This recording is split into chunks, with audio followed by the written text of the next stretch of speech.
L'Éthiopie a demandé à l'UNESCO et à l'OMS de révéler la vérité sur les destructions menées par le TPLF dans les régions d'Amhara et d'Afar. Les Africains appellent à une représentation permanente au Conseil de sécurité de l'ONU pour prévenir l'agression et l'intervention de Houthis.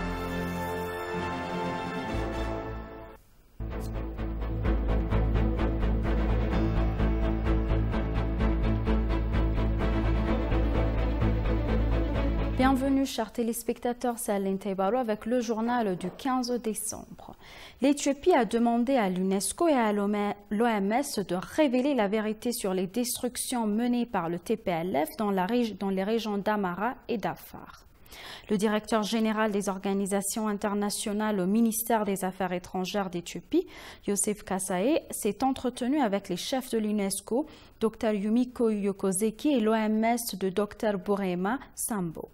Au cours des discussions, le directeur général a exprimé les préoccupations du gouvernement éthiopien face à la réticence de ses agences à révéler les dommages causés par le groupe terroriste TPLF au Tigray, à Amhara et dans les États régionaux de l'Afar sur le patrimoine culturel et les établissements de santé du pays. La destruction et le pillage de biens, y compris l'économie socio- et culturelle par le TPLF, ont été une source de graves préoccupations, a déclaré le directeur général, ajoutant que le fait que la communauté internationale n'ait pas condamné ces actes terroristes a encouragé le TPLF à pillage et dommages. Le chef des deux organisations se sont engagés à prendre au sérieux les préoccupations de l'Éthiopie, étant donné leur principale responsabilité dans la protection des sites culturels et bien l'être du peuple éthiopien, selon le ministère des Affaires étrangères.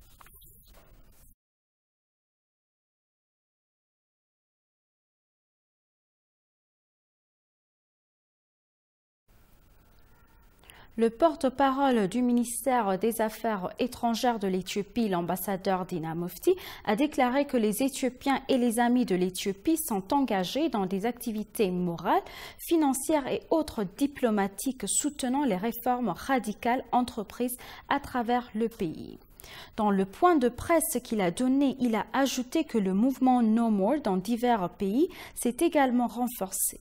Le porte-parole a révélé que certains médias internationaux et pays occidentaux observent toujours un double standard concernant la destruction des sites historiques, la famine par millions et les personnes déplacées dans les régions d'Amhara et d'Afar. Le ministère éthiopien des Affaires étrangères a en outre contesté la décision du Conseil des droits de l'homme des Nations unies à Genève d'organiser vendredi une session spéciale sur l'Éthiopie. Le ministère estime qu'il s'agit d'une décision politiquement motivée et qu'il a délibérément ignoré l'engagement du gouvernement éthiopien qui a salué les conclusions du rapport d'enquête conjointe de l'ONU EHRC et a établi un groupe de travail interministériel de haut niveau pour mettre en œuvre les recommandations qui y sont contenues.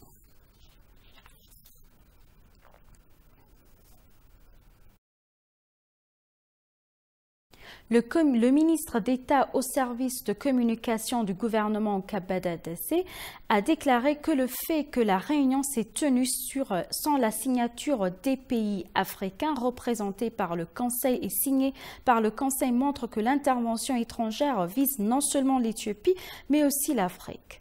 Le ministre d'État au service de communication du gouvernement Kebede Dese a déclaré que la réunion n'aurait pas dû avoir lieu alors que le gouvernement enquêtait sur des allégations de violation des droits humains au Tigray. Il a déclaré que la réunion était organisée pour servir les intérêts de certains gouvernements et que l'institution était sous l'influence de ces gouvernements. Kebede a noté que le Conseil des droits de l'homme des Nations unies est resté silencieux sur les horribles violations des droits de l'homme commises par le terroriste TPLF dans les régions d'Amhara et d'Afar. Il a également déclaré que l'Organisation mondiale de la santé et l'UNESCO avaient choisi de garder le silence au lieu de condamner la destruction de nombreux établissements de santé, écoles et musées de la région.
Les dirigeants africains élèvent la question du siège permanent du continent au Conseil de sécurité de l'ONU au rang de priorité absolue.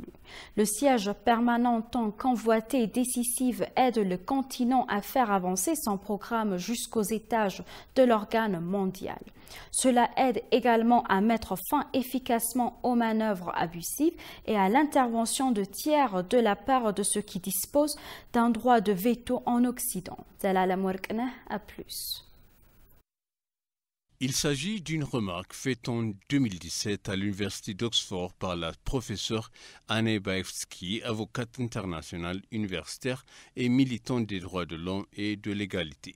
Le fait que l'ONU soit un système en chute n'est pas le seul point de vue du professeur Baevsky, mais beaucoup en particulier dans les pays du Sud partagent ce point de vue. En fait, l'hémisphère sud a été déformé dans ce système mondial, à commencer par la Société des Nations.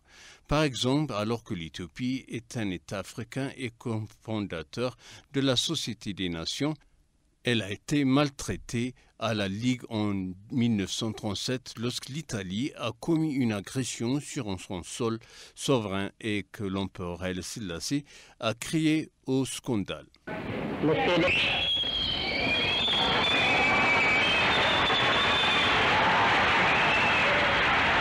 Bien que la Charte des Nations Unies a été conçue pour un traitement juste et égal de toutes les nations, certains reçoivent un traitement absolument injuste et des fausses déclarations de la part du géant mondial, les Nations Unies. L'histoire illustre cela avec ses grands dossiers sur la façon dont l'ONU s'accommode de l'unilatéralisme alors que les États-Unis ont envahi l'Irak en 2007, ont imposé un blocus de 60 ans à Cuba, causé plus de 30 000 morts en Bolivie en 2017 et 2018, causé les plus grandes souffrances et destructions de cette époque. En Syrie, en Libye, en Somalie, en Afghanistan, au Soudan, en Éthiopie et dans de nombreux autres pays de l'hémisphère sud. Cette hégémonie de l'unilatéralisme dans le système de l'ONU par certaines superpuissances du système mondial est une preuve que l'ONU est un système défaillant. On sait pourquoi de nombreux dirigeants africains ont demandé de la représentation permanente du continent au Conseil de sécurité de l'ONU.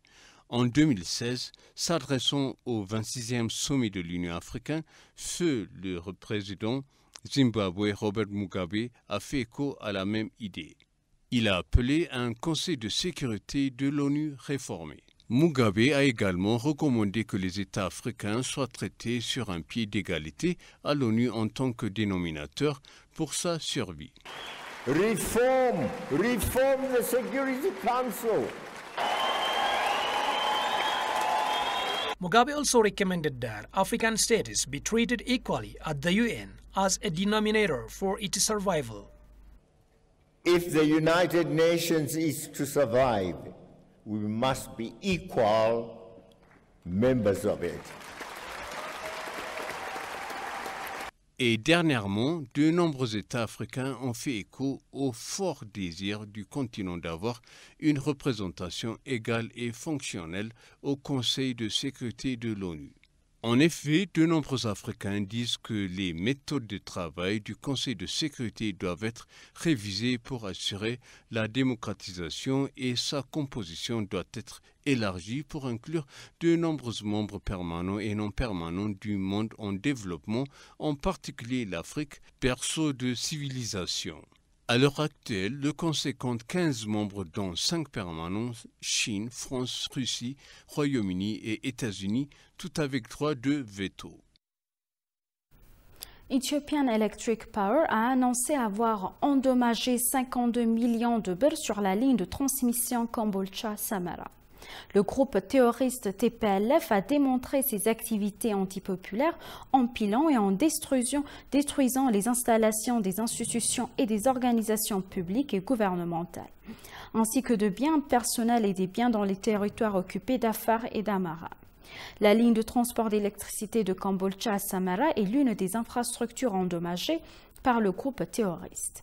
Habtam Oubebe, directeur exécutif de Ethiopian Electric Power Transmission Operations Unit, a déclaré que les routes de Dablastina à Dessé, qui ont été détruites par le terroriste TPLF, ont été réparées dans la première phase. 2 tours électriques et un conducteur ont été complètement détruits et les réparations de la centrale électrique de Kombolcha-Samara sont maintenant achevées à plus de 60%, a-t-il déclaré. Il a noté que les matières endommagées nécessitent des devises étrangères, mais des travaux préliminaires ont été effectués. Il a déclaré que des travaux étaient en cours pour terminer les réparations d'ici la fin de cette semaine avec plus de 150 travailleurs.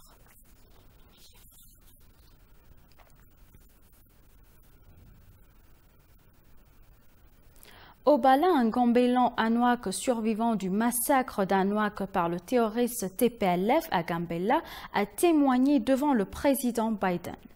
Lors d'une rencontre avec le président américain, Obala a déclaré au président Biden qu'il ne voulait pas que le TPLF revienne au pouvoir, notant qu'il avait survécu au massacre et au génocide perpétrés par le TPLF dans la ville natale. Obala a déclaré au président que le terroriste TPLF n'avait rien fait de bon pour le pays au cours de ses 27 années au pouvoir. Il a déclaré que le groupe avait perdu des membres de sa famille à un jeune âge et que sa ville natale avait été détruite à la suite du massacre de Gambella il y a 18 ans. Obala, qui a été élu au conseil municipal du Minnesota lors des élections américaines de 2020, a été le premier candidat noir et immigré au conseil.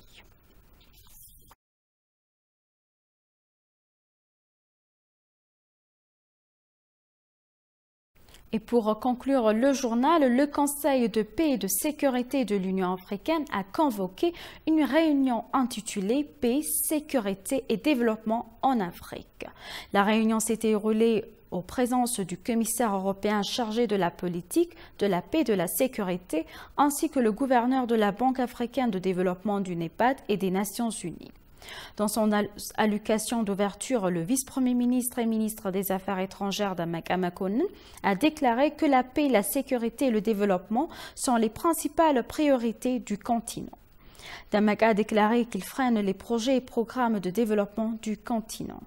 Il a appelé les États membres à prendre des mesures concrètes pour mettre fin au cycle de répartition injuste des richesses, réduire le chômage, élargir les options économiques et garantir la responsabilité. Les membres du Conseil qui ont participé à la réunion ont pour leur part déclaré qu'il est opportun de présenter un agenda sur la paix, la sécurité et le développement sur le continent.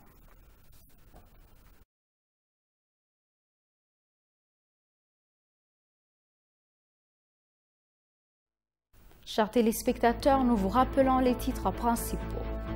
L'Éthiopie a demandé à l'UNESCO et à l'OMS de révéler la vérité sur les destructions menées par le TPLF dans les régions d'Amara et d'Afar.